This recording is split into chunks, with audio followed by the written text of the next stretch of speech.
Welcome back to Family Meeting. I waited until she wasn't ready. I know, I had to slide my table over so I can reach my drink. It's very important for me to have water every time I'm talking. Actually, it's just important for me to have water all the time, ever, always. Never, ever not have water. Yep. How did I survive in the 90s when we didn't have water bottles everywhere? I have no idea. But we had a busy day yesterday. I painted all day long. So we're 12 hours of painting yesterday. So we're a little tired. A little tired today.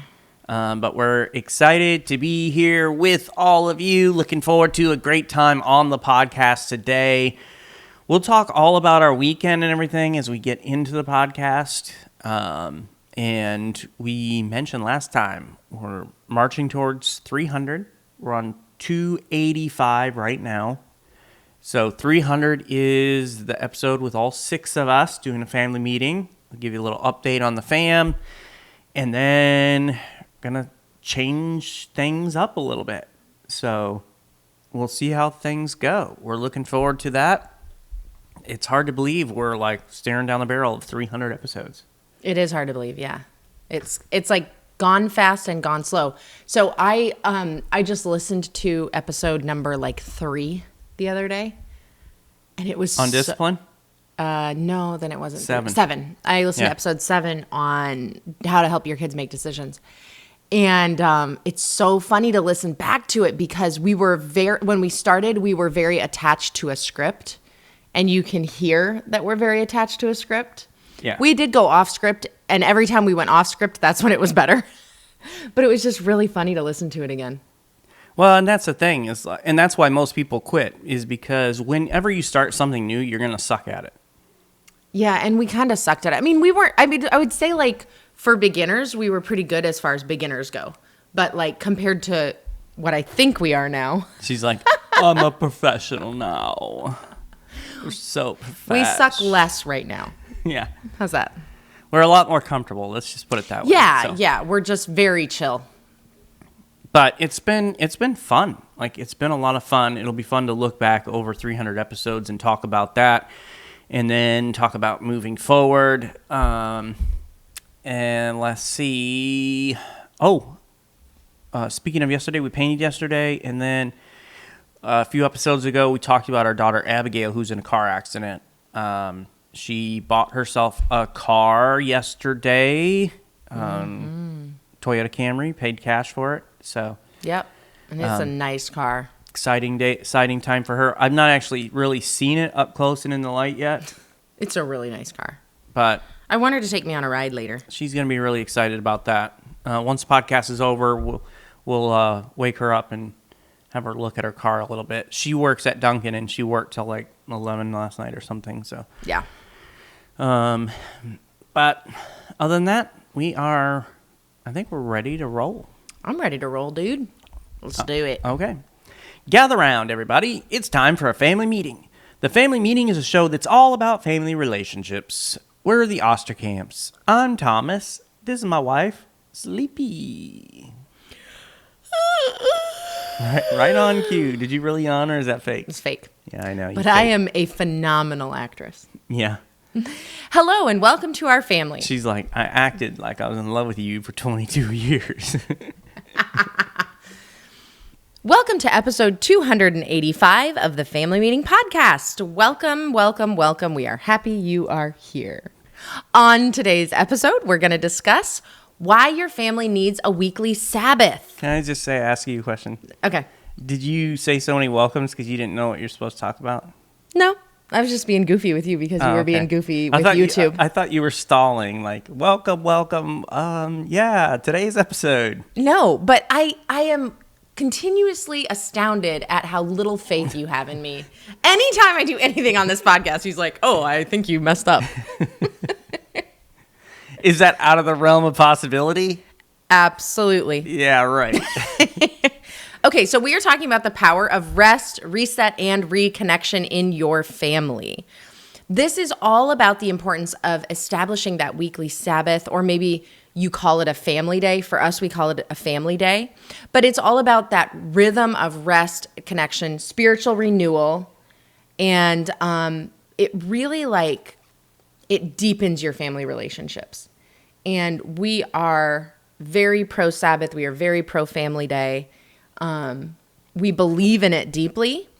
It looks different for us now, which is hard. It's like grieving a loss, and we'll talk about that. But we really believe in it. So wherever you are in your family, make sure that you are having a Sabbath day. And we're going to talk about why and how on this episode today. Before we jump into that, though, we are coming down off of the high of a great time in Gulfport, Mississippi, with Mike Spann and our friends at Bible Baptist. Mm-hmm. It was such a good time. It was amazing. We had such a wonderful time. I am so sad that his wife Leanne could not be with us, although I respect her so much for choosing her family and for being there for her daughters when she needed to be. So she wasn't able to be there with us. Her daughter was graduating from flight school or something. And so then she took her other daughter and granddaughter out and flew to be there for that, which and I think is so cool. With weather and flights, and she couldn't make it back. She got stuck. Otherwise, we would have been able to interact a little bit. So I'm sad about that, but overall, the entire experience was just wonderful. Yeah. So we had the marriage conference Friday and Saturday. Nice catered dinner at a restaurant on Friday, and we did one session there. Then we did 3 sessions at the church on Saturday, and it was a lot of fun. And then Sunday, we spoke together on Blueprint for the Family, and we talked about Jesus being the foundation, following his words, Matthew chapter number 7, the difference between the house on the rock and the house on the sand was what they did with Jesus' words. And then we talked about the framework and the function God's design for the family and how each of us ought to operate in our role. It was a great time with them, and we've already booked to be with them again next year in February. So it's always fun to go for the first time, and it's a lot of fun to go back and continue to strengthen those relationships. We have a couple weeks off before we jump back into a couple of marriage events coming up. We have Reach Church in Sorrento, Florida, April 17th and 18th, and we'll be heading there for the very first time. Looking forward to that. And then a week after that, we will be in Ohio with their marriage retreat that is April 24th through 26th, and going to be spending some time there. 4 sessions over 3 days, a lot of time for couples to connect and interact, which I really enjoy. I enjoy the conversations that we get to have with couples in the downtime. Mm-hmm. And it's not so rushed in this case. Yeah, it is fascinating, though, because we go to a lot of different conferences, and they tell us what they would like. We're like, what would you like us to do at this conference? And sometimes it is back-to-back sessions, and people are really it's very content driven. Yeah. And other times it's very date your spouse driven. Relational, and, yeah. And there's value to both. Both are fun and we enjoy both. But I think this one may be the most laid back we've ever been to. Yep. A lot of time there, and it's away. So it's at a resort in Ohio. And so it's a lot of time just spending time with other couples, with your spouse, and we'll be sharing 4 sessions there as well. And then on April 28th, which is a Tuesday, we're going to be with Calvin Hauser and Refresh. And so Lysandra and I are going to be talking about marriage and family with a bunch of ministry leaders, which, of course, we lead a church. We lead Beachside Community Church here in Palm Coast, Florida. And so we love family as well. It's kind of like double dipping there. I know. Best of both worlds. That one's going to be fun. So we've got some amazing things coming up. Looking forward to it. We can't wait to see all of you there, and make your plans to join us. Yeah, can't wait. Now, after telling all of the people how busy our schedule is, we want to talk about today's busy culture. Why it's so important to rest. Exactly. Which is, I feel like, probably a lifelong fight for us. We kind of almost have to fight for rest, don't we? Yeah. I'm better at it than you are, but... Right, but you fight me for rest. I do. But it is really hard for families to slow down long enough to rest, reconnect, and focus on what matters most. It really is. You know, there's work, there's activities, there's sports, there's family functions, there's church things, there's all these great, wonderful things in our life. It's not that these things are evil, wicked, or bad. They're good things. Yeah. They can be really good. But endless schedules quietly push relationships and spiritual rhythms to the margins. And it becomes like relationships become an afterthought, spiritual disciplines become an afterthought. But what if one day a week could completely transform your family? Yeah, what if it could? I think it can. Do you? I do. And we're going to talk about that on this episode. We're going to talk about that one day a week that can transform your family, the Sabbath day, and with your family becomes a family Sabbath day. So Lysandra read a book, and she's going to make me tell you who wrote the book. I was cracking up while you were doing the intro when I saw that you tried to make me say this person's name. So the book... That was such an evil laugh. Yeah, it was. And the book is called Emotionally Healthy Spirituality. Lysandra, why don't you tell us a little bit about it and who wrote it? Oh, you're mean. It is a really good book. It is written by Mr. Peter S. I'm just kidding. I don't know. Scazzaro? Scazzaro is how I would say it. You think it's Scazzaro? Okay, like SC, like scissors. Scazzaro. Yeah. Okay. Peter Scazzaro, probably. That's what you get for making me try to say it. I know. I really do sometimes. Like, if there's something that I want to talk about and there's like a word that I don't know how to say, which, by the way, there are a lot of words I can't say. Yeah. Like, I have a hard time saying certain words, like chipotle. No. Wrong. Chipotle? Chipotle. Chipotle. The T is before the L. Chipotle. No. You're putting the L before the T. It's T before the L. Chipotle. I can't say it.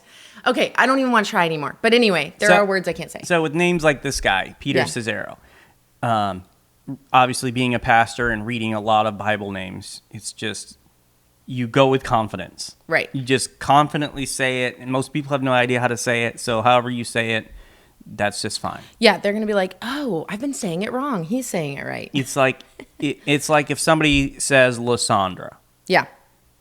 No one's going to correct them except me and your dad. That is true. In fact, I will applaud them. Yeah. So, but we do, in the book, find out why Sabbath days are a gift from God, not a burden. That's right. And the whole book is not on Sabbath days, but there was this one chapter, and it hit me really hard. Chapter 8, I think? Chapter 8, yeah.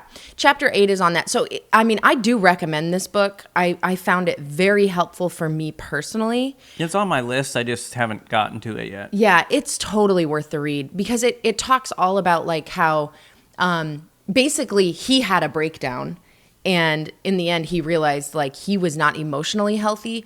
And you cannot be spiritually healthy if you're not emotionally healthy, is basically what he's saying. Like, you can't say, like, I'm a spiritually mature person if your emotions are all over the place.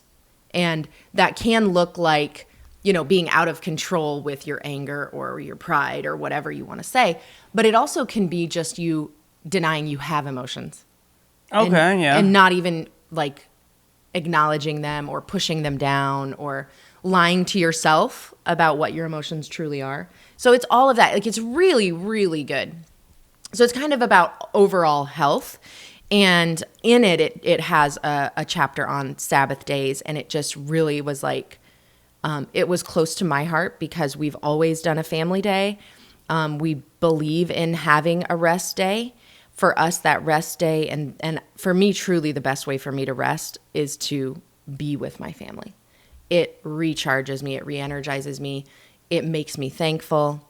And so I just wanted to bring this to all of you listeners to kind of share with you what we found in chapter 8 and also encourage you to read the book for yourself. So we go back all the way to the very front of your Bible in the book of Genesis, and we find God creating absolutely everything. And he creates it in 6 days. He looks back at everything he makes and he says, it is very good. And then on the 7th day, God rested. And so he instituted that as the Sabbath day, a day of rest, and there were a lot of different reasons for that. We're going to talk about some of those reasons and the good things about Sabbath in just a minute here. But Sabbath is Saturday, and that has never changed. Sabbath is the Saturday as far as the Scripture is concerned. And then we get in the New Testament, and now there's this big argument, that Sabbath being the Sunday now, which is never talked about in Scripture. Christians worship on Sunday because that is the day Jesus rose from the dead. And then, of course, we have the Apostle Paul's writing, and he talks about, every day is alike, and, whether it's the high day, the Sabbath day, this or that God is the creator of all of them. And as far as being a pastor's family, I'm so thankful that we don't have our Sabbath on Sunday, because it is anything but restful for us. It's a high pressure day for us. It's a lot of activity. Yep. So it's not a good Sabbath for us. And would you clarify, when you said Saturday is the Sabbath, can you clarify what 24-hour period that is? So for the Jews, it was Friday night to Saturday night. Mm-hmm. I believe it was Friday at 6 p.m. to Saturday at 6 p.m. Yep, Friday night. So 5 o'clock is still afternoon. 6 starts evening. But you were talking about Sunday and just what a busy day it is. And just, let's see, it wasn't yesterday because we painted all day yesterday. It was Monday. Mm-hmm. So Monday, I slept in a little bit because we got home around midnight from Gulfport. And then I went to the gym later. And one of the guys that I normally see very early in the morning, like normally at 4 or 5 in the morning, came in, and he kind of waved, and we kind of wave at each other. We acknowledge each other. We've never really talked. But Mondays is my day. After the gym, I go and I get my yogurt drinks and my protein yogurt and the stuff that I need for that week, just for me. And so I stop at the store on the way home, and I run into him. Again. Yeah. And he's like, hey. And so we struck up a little conversation about both being late that day and seeing each other. And I introduced myself to him, and he introduced himself to me. And I was like, I kind of slept in. My wife and I were traveling, and we got into town late last night, so I slept in. And he's like, yeah, me too. And he goes, what do you do? And I was like, well, I'm a pastor of a church in town, and then we do marriage events, and we travel for speak at marriage events. And so he's like, what church? And this and that. And he was talking about how him and his wife have not found a church, and that it's hard for her to go to church on Sunday because of her work. And I was like, I work every Sunday, so I can't really say anything about that. But it's a busy day. But the idea and the principle of taking a Sabbath day is throughout Scripture. And as we get into some of the great reasons for God instituting the Sabbath day, one of them is just about the idea of protecting our humanity. And God created us, we have limits. Mm-hmm. We are not infinite, all-powerful beings like He is. We are not machines, and Sabbath day reminds us of that. It invites us to stop working and producing.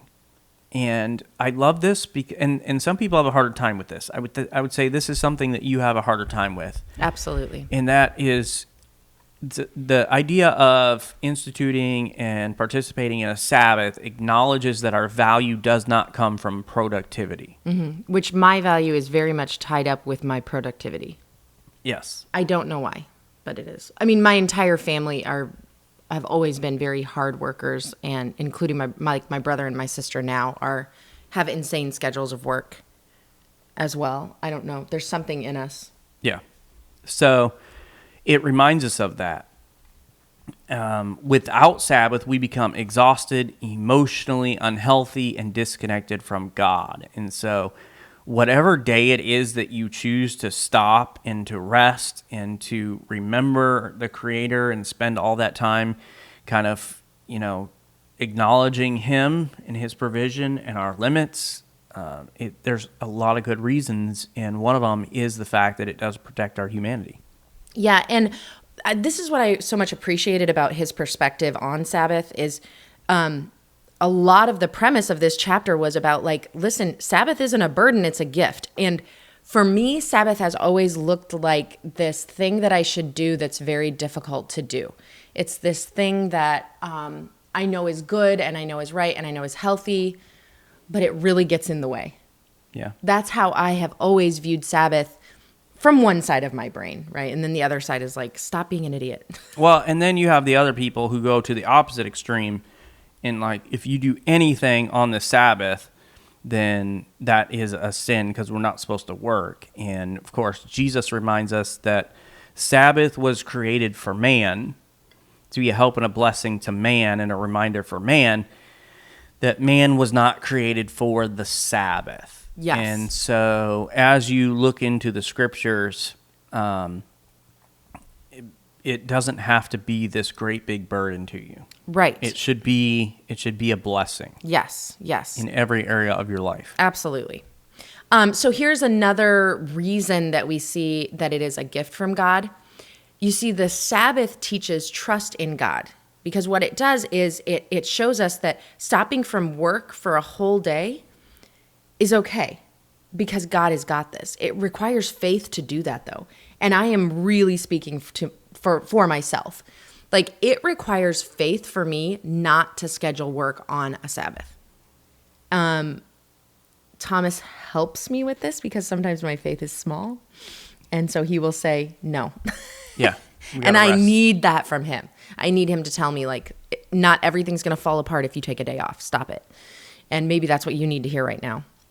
But ultimately, when we take a Sabbath and we stop working for a day, what we're doing is we're trusting God that he will sustain us even when we're not working, whether that's bringing in money or, handling a church or whatever that may look like. It might be volunteer, it might be business, but it's saying God's going to handle things. This whole entire thing is not going to crumble because I took a day off. And ultimately, it's our pride that says, I can't take a day off because everything hinges on me. I'm so important. Yeah. So it challenges the belief that everything depends on us. Well, and, this was one of the things God was trying to teach the children of Israel about the importance of Sabbath. He instituted a Sabbath even for the land. Right. Where like, hey, for 6 years you work the land and I will produce the crops and I'll produce enough in 6 that it'll provide for you for 7. And so they were supposed to let the land rest and have a Sabbath for a year, not to till it, not to work the ground, not to grow crops in it, just to let the land rest. And that was one of the reasons why God sent them into captivity for a while, was to let the land rest for the amount of years that they skipped. But the point was not in following the letter, just the letter of the law, but the principle of, hey, trust me. Absolutely. I've got you. And it was their pride and it was their fear that got them into a lot of trouble. And the same is true for us. Like, hey, it's about learning how to trust God, that it's going to be okay. He's going to take care of it. Right. Not only in provision, but also trust the design, because God's design says, if you honor me with Sabbath, I'm going to make you more productive. You will have a better life. So you're not only trusting him with provision, but you're trusting him with that design of how you are supposed to operate, of how the land is supposed to operate, and so on and so forth. But really, Sabbath becomes a weekly declaration saying this: God is in control, not me. Yeah. And I need that weekly declaration so desperately because I am a control freak. I want to control everything in my life, including people. Yeah, that is true. Including you, Thomas. I know. Trust me, I know. But like when we were in Gulfport, Mike, pastor of the church, recommended a coffee shop because Lysandra loves coffee, called Finch's. And I was going to take Lysandra there one morning, and I was just checking like the time, when do they open and all that, and noticed they're closed Sunday. Yeah. And they literally shut the business down, and it's that sign of, God, we trust you even with our business. Right. And I think that's such a great example to teach people to learn how to trust God with their lives. Yeah. Because a business model, a secular business model says, like, if there's money to be made, be open and make the money. But, you think about the Lord's chicken. Yes. Chick-fil-A, right? Yeah. How often after Sunday church do you want to go to Chick-fil-A and you can't? That's the day I most often think about it, honestly. Why? I don't know. Is it because you can't have it? Do you want what you can't have? Probably, yeah. So, like, I want your time and your focus, and I can't have it. So What? Exactly. Oh, man, I'm funny. Yeah. But it teaches us to trust in God. It also restores our souls. This is so true. It in the book, it talks about and emphasizes the Sabbath includes 4 movements, which I thought it's an interesting concept. It is. I've never really thought about it like this before. Yeah. And the first one is the first movement, which is kind of funny, is to stop. Yes. It's to cease from work and productivity. How do you feel about that? So I don't even like to think about it. Like, but productive. I feel good when I produce. Yeah. Like yesterday was such a long, hard day, but I got so much done. Like obviously we were working together, but like, what we walked into and what we left was so vastly different. The transformation was, I don't enjoy painting at all, but it is cool to look back and see, especially in that instance, the transformation. Yes, because it was a huge transformation. And it feels good to produce. Like that's where I get a lot of joy.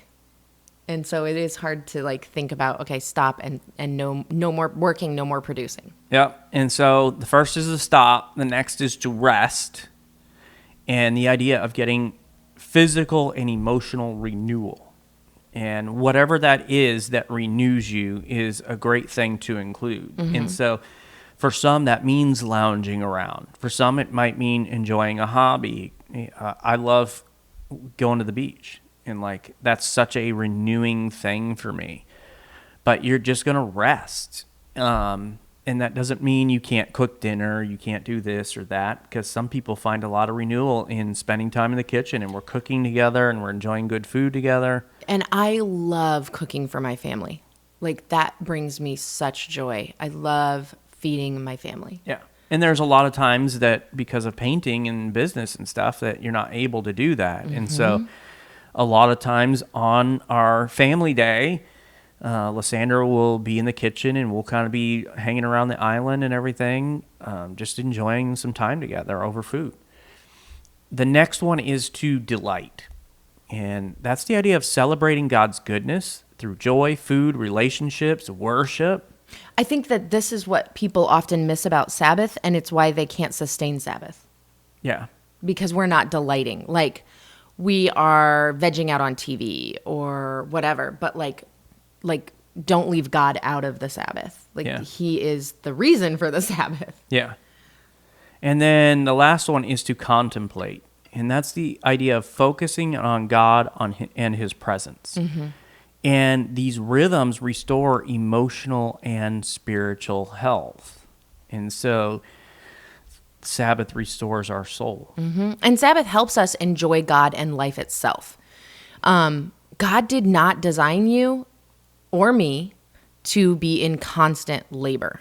Well, and that's the thing, is constant labor. Some people have the idea that work is a product of Adam and Eve's sin, which right, and it is not. Isn't the case, because Adam was placed in a garden to take care of it. God gave him, jobs like naming the animals and watching over the garden and this and that. So work is not, even though sometimes, especially as kids, we look at work as kind of like this evil thing. It's not. Work would become difficult. That was the thing, is like there would be an element added to work that makes it hard. But there's so many great things about work, but not constant. We're not to be in constant labor. Yes, exactly. And Sabbath encourages things like enjoying creation. And it is almost never that we have a Sabbath and we don't get outside. Yep. We nearly always get outside on Sabbath. The exception to that would be probably when we lived in Iowa in the winter. And then we were running to our car to get to drive somewhere where we could be inside and warm. and hang out. Some of the rainy Florida days we might spend inside. We might like do a movie night, a movie day and stuff with the kids and whatever. But we almost are always outside enjoying creation and adding in friends and family. Like even friends are okay. So it's not like, oh, I can't see my friends because it's Sabbath day. I have to, it's not about rigidity. It's not like this thing that has to trap you. It's about what between you and God does this need to be? Rest and renewal, whatever that looks like. Right. And it may be like my friends renew me. Worshiping God, right? How can you worship God on your family day? Well, for us, that meant having a family meeting, which usually led to like some discussions about God, and which would be contemplating, and worshiping God in nature, right? So we're on the beach. We're like, wow, can you believe that God created this? And then we say, wow, can you believe we live here? Yeah. Things like that. So that's that contemplation and worship of God. And that also goes right hand in hand with practicing gratitude. I'm so thankful that we have a family that we like to spend time with. I'm so thankful for where we live. I'm so thankful we can take this time off, blah, blah, blah, blah, blah. All of the things that we can say and direct our entire focus to gratitude. And delight, this is something that I bet you've never thought of, because I hadn't till I read this book, but delight is actually a spiritual discipline. It is not a selfish pleasure. God literally says, delight yourself in the Lord. Yeah. He wants us to delight. Now, delight in the right things, of course, right? We're delighting in him. We're delighting in his creation, in the loved ones he's placed in our lives, in his goodness, so on and so forth. But take time to delight. And and I know in my mind, I always felt like delighting or, joy and like having a good time was kind of like wasteful, selfish, self-absorbed. But the truth is, it is not when it's done in the right ways, in balance. It is really something from the Lord. Well, Sandra's least favorite Bible verse is "Be still and know that I am God." I can't stand that verse. It's so hard for me. I have a mug that says, "Be still and know that I am God," and I don't like to use that mug. I don't want to use that mug. I'll give it to somebody else. Like, you be still. I got work to do. Yeah, exactly. But that's the point of the Sabbath, is learning to trust God and delight in him. And as was mentioned already, Jesus reinforced that Sabbath is for people. The Sabbath was made for man, not man for the Sabbath. And this means that Sabbath was created to bless people, not to trap them in legalistic rules. When practiced properly, Sabbath brings freedom, joy, and renewal. That's what it was designed to do. Right. Now we want to share with you two kind of perspectives of rest, because there is a difference between passive rest and intentional renewal. So I am going to share with you passive rest, and then Thomas is going to share with you intentional renewal. And you're going to see the difference here, okay? So first of all, passive rest. This is just simply stopping activity. All right, I'm just not working. I'm just not active, all right? Gesundheit. Pardon me. Apologize. But it doesn't necessarily refresh the mind or the body or the soul. It's just not working. It's done without thought or purpose. It often involves mindless activities, and it may still leave us tired or empty. So we may have this passive rest all day long and wake up the next day empty and exhausted and burnt out. Mm-hmm. And here's the issue. It might be like you're just watching TV for hours.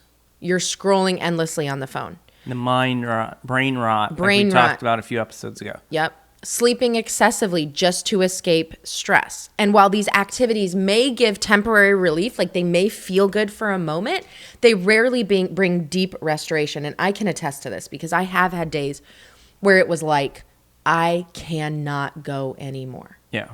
I can't get up. I can't do it. I'm exhausted.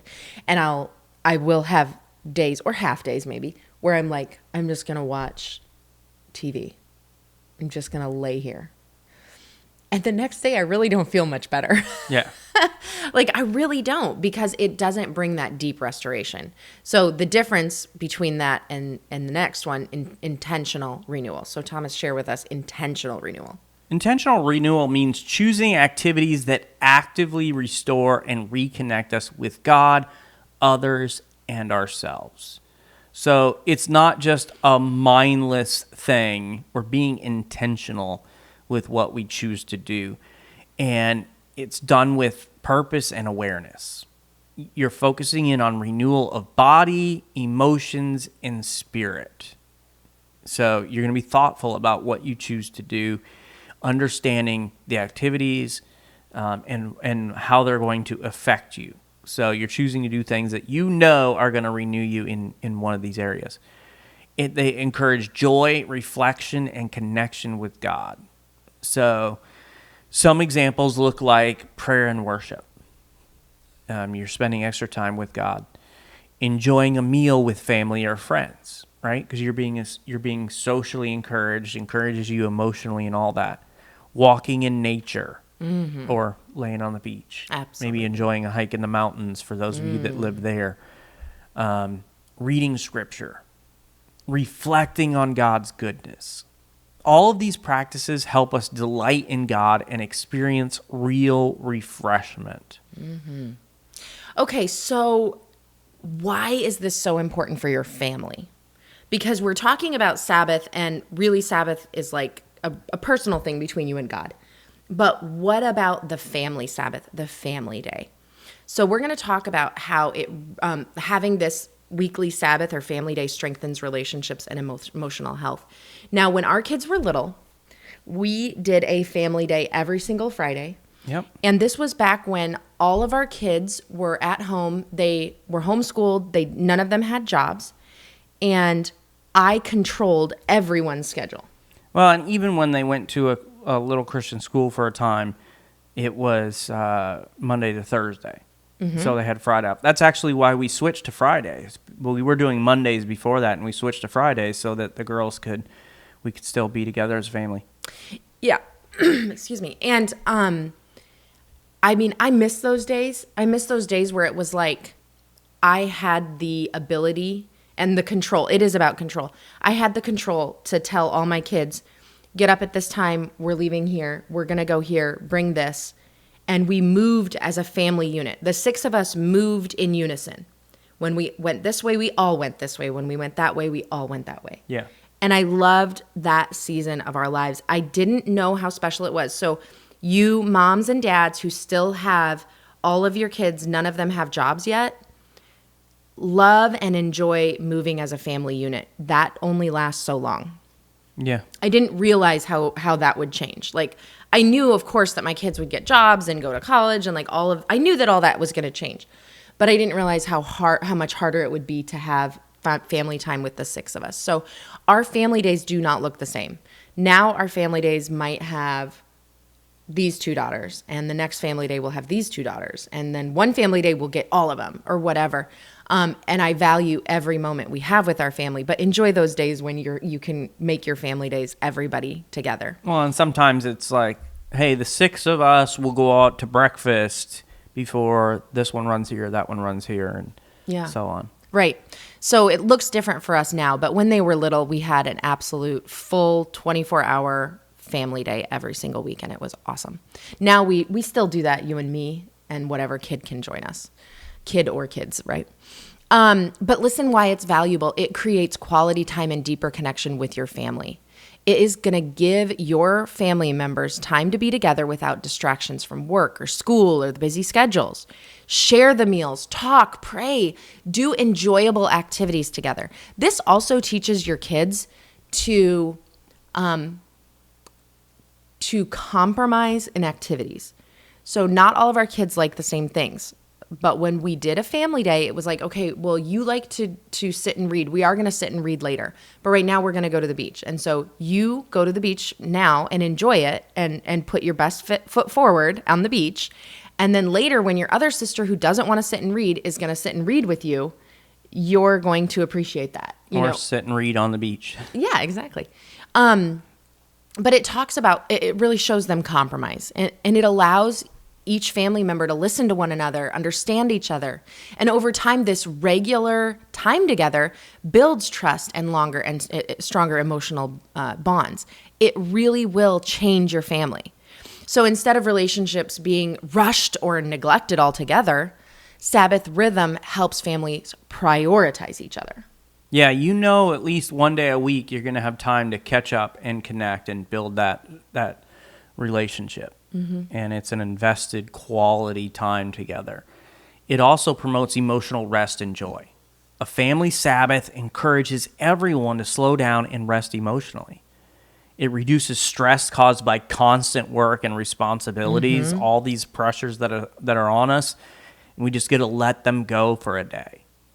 And families learn to delight in simple joys, like conversation, Yes, laughter, and worship. And this shared rest helps create a peaceful and supportive home environment.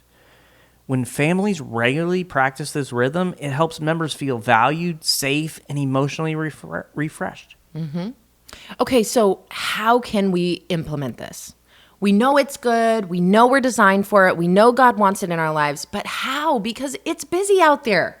Yep. You guys are living busy lives. We get it. Well, and this is the truth of it. If you're not intentional with it, it won't happen. Absolutely. Because there are so many things trying to crowd into your life. Yeah. And that's really going to help. Like, that leads us right into point one that we want to make to you, and that is to choose a consistent day and time. You have to pick a regular day each week. So for us, it was every Friday. For you, because maybe you work Monday to Friday, 9 to 5, you need it to be a Saturday. Honestly, I don't recommend it being Sunday. I think that Sundays are sometimes a difficult day to do that. But maybe it could be for a lot of reasons, right? Yeah. Because you've got work and school off in the next day, and so you're prepping for all of that. Mm-hmm. Hopefully you're going to church, and so like that's a time to worship God, but you're typically working and serving at church also. So Yeah. And why couldn't it be Friday night after work and half of Saturday? Why can't it be your Sabbath look like that? It can look like that, where it's like, okay, Friday night, everybody gets off work, gets off school, we chill, we hang out. Saturday morning, we do an activity, and then Saturday afternoon, evening, we're going to mow the lawn and wash the cars and do the homework or whatever. So whatever you choose, but choose it. Put it on the calendar. And I actually have Family Day on the calendar as a line item, because if I don't, I will most definitely fill it with other work. Yeah, because you love filling that calendar. Oh my gosh. I cannot help myself. But make it consistent. Pick that day that works for you, because consistency helps make Sabbath a natural rhythm of life. Pretty soon it becomes like, this is what we do. Yeah. And just like every Monday, like you start the school week, you start the work week or whatever, this is how it is. And like our kids knew Friday we did Family Day. Nobody asked for friends over, or, well, I shouldn't say that. Like sometimes we would let them have friends over Friday night if we were back in town or whatever, but nobody made plans on Friday without checking, exactly. because it was going to be Family Day. And this is what's so cool about it. Everybody begins to really anticipate that day of rest. We anticipated it every week. And even yesterday, Violet, our 15-year-old, who is the youngest, said, I'm really excited for Family Day this week. Yeah. And it's not because we told her what we're doing or that anything exciting is going to happen. It's just because she loves Family Day. It's like her favorite day of the week. And to this day, our kids still tell everyone that the best part of their growing up was Family Days. Yep. They absolutely loved it. But it was, once again, we chose what it was going to be, and it was consistent almost every single Friday. And if it couldn't be that Friday, then we tried to make it up as best as possible. But, okay, you're choosing the day, but how do we actually make that happen? And part of it is preparing before the Sabbath begins, before the family day begins. Try to complete chores, homework, work responsibilities beforehand. Cook meals in advance if possible, if that's part of the issue that you have with spending time. Because some of you, like, you're like, I just don't want to cook. Like, I want a day off of cooking. Yeah. That's okay. Because once again, it's not about doing a certain rigid thing at a certain rigid time with all these different regulations. It's okay, what's best going to bring refreshment and renewal to us as a family. Clean the house earlier in the week. Like, like Friday's our family day. All right, Thursday we're going to go around and just make sure everything's cleaned up and everything looks nice. Because as we talked about on a past episode, like, I can't rest if my house is a mess. Yeah. I can't relax. I can't enjoy myself. So that has to be done for us. But the better prep you do it allows the family to fully enjoy the day without stress. You kind of cross some of those things off the list ahead of time, so you don't feel as much pressure to be doing things on a day that's set aside for family rest, renewal, worship. Yeah. And how can you make Family Day really, really wonderful? How can you make Family Day fulfill those things? It's probably going to be good to limit technology. Yeah. Limit some distractions, because now I will say this, we watch TV every Family Day. Yeah, pretty much. There's no doubt. We definitely do.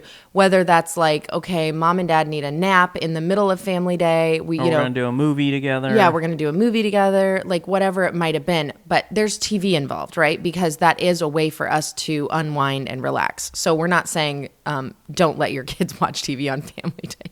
They're going to hate Family Day. Yeah.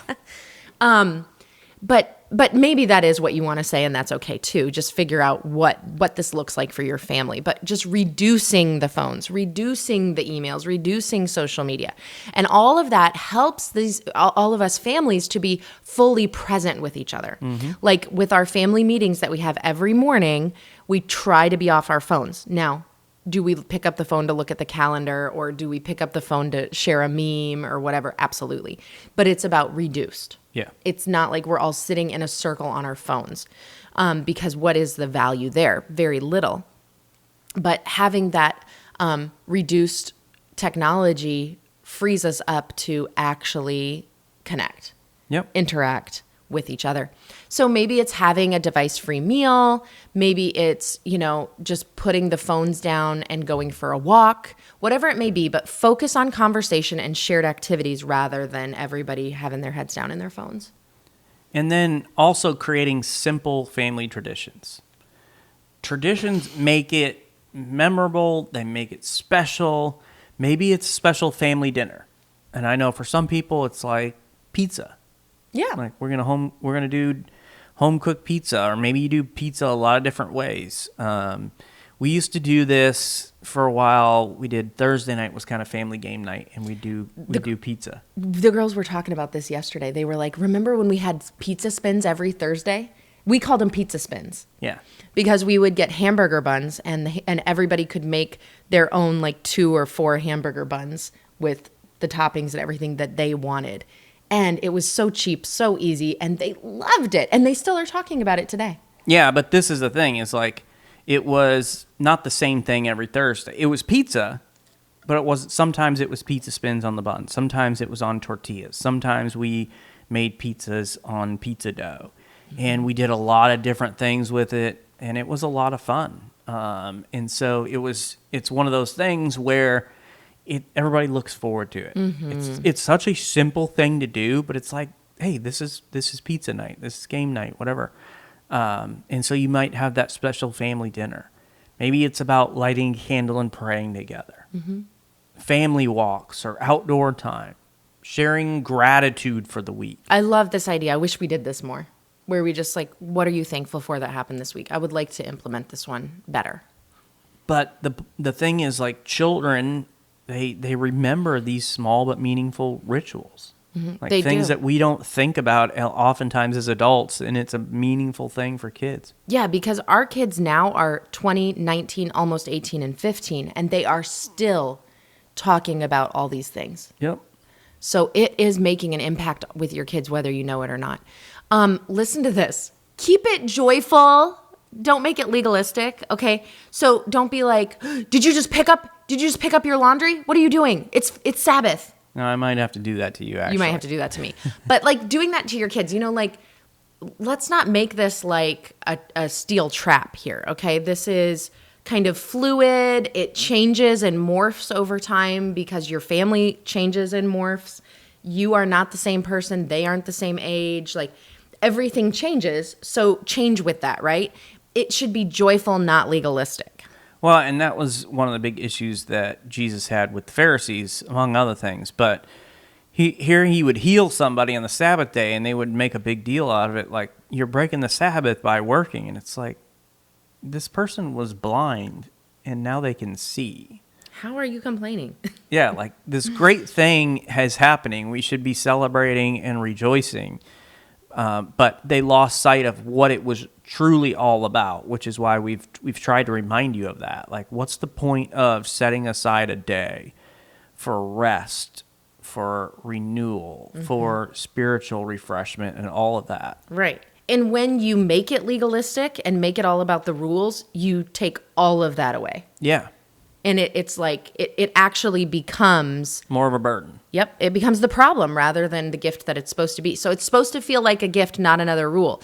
Make sure that your children feel like it's a gift, not a rule. And adapt activities to your family's needs and personalities and style and age. Focus on rest, joy, and connection. Don't focus on perfection. Yeah. Don't focus on control if you are like me. Let all of that go. That's not what this is. This is about joy in your family, and have a day of joy. When families never stop moving, they slowly drift apart. But when they intentionally pause, they rediscover what matters most.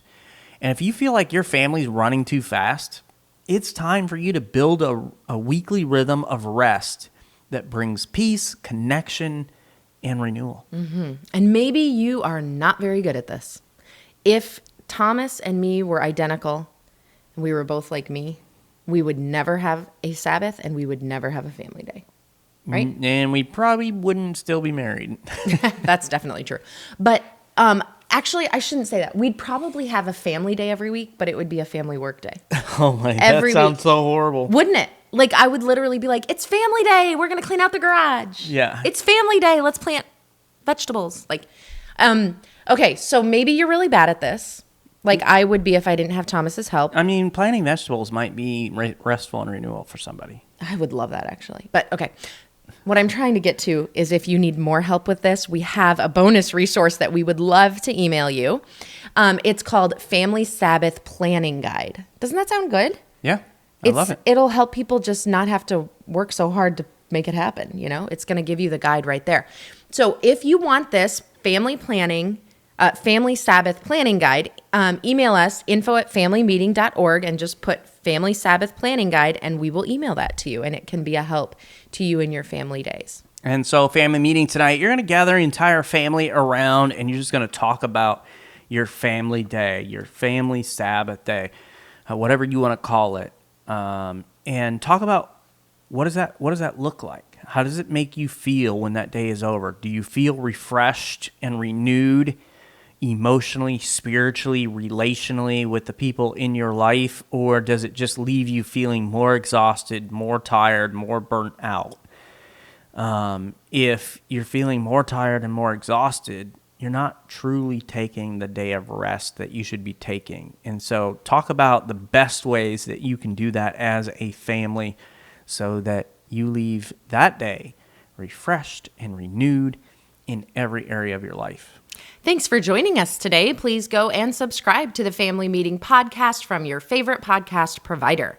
And if you found this information helpful, please share this episode on social media and invite your friends and family to listen in with you. To find more content and information Lysandra and I provide, you can go to our website, familymeeting.org, or email us at info@familymeeting.org. If you'd like to shoot us a text or call us, you can send a voice message at 904-257-3062. And we want to invite you to join us next week for our family meeting as we discuss emotional infidelity. So this is about marriage. We're talking about emotional infidelity and when does that cross that line and how to protect your marriage from it. Thanks for joining us today for this family meeting. Have a great week, everybody. This meeting is adjourned. All right. What does your family day look like? Do you have that time of rest where you set aside all the work stuff and you just spend time resting, connecting as a family, worshiping and focusing it on God, learning to trust, depend, thank Him for all His goodness in your life? What does that look like for you?